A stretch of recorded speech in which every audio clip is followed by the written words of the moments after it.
Start off, first of all, how many of you have used Facebook before?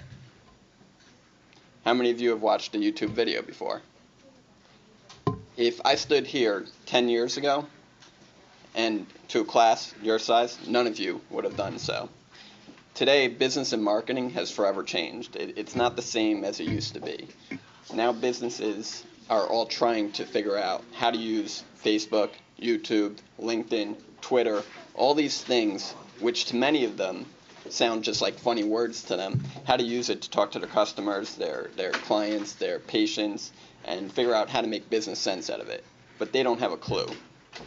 You in high school here have more experience than many of the business owners that ultimately are going to be your future employers.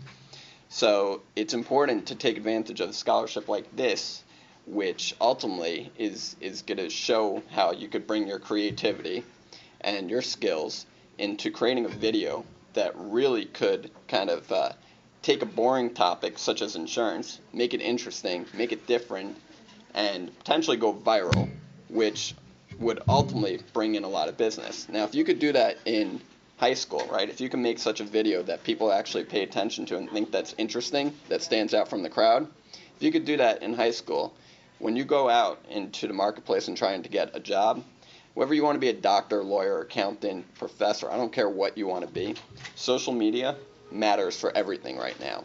I have doctors that are my customers that are trying to figure out how to use social media to get more patients, to be more in touch with their patients. Every profession, it matters right now.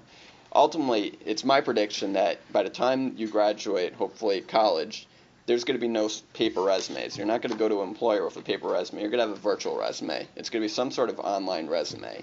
And if you have linked to something that you created that was successfully won, as far as either you won the scholarship or you didn't, but if it was successfully branded by a company and got a lot of traffic, that's something you'll be able to communicate to your potential employer. Say, hey, listen, I actually created something that worked and that was used, which I can tell you what, most of the other people going for those same positions will not have that experience. So I see all these awards. They didn't come by nothing. It's not just from following instructions. It's from creativity. It's from hard work and putting something together. This is not that complicated. It's just a matter of making something boring interesting. If you could do that, if you could figure out how to do that while following certain guidelines, then ultimately you'll potentially win the scholarship. And if you don't win, you'll still have something to put on your future virtual resume. So I encourage you not to kind of waste the opportunity, to capitalize on it and make something that's pretty cool that when you go out into the workplace, you'll be able to talk about, and employers will be able to just click on and see and be impressed right from the get-go.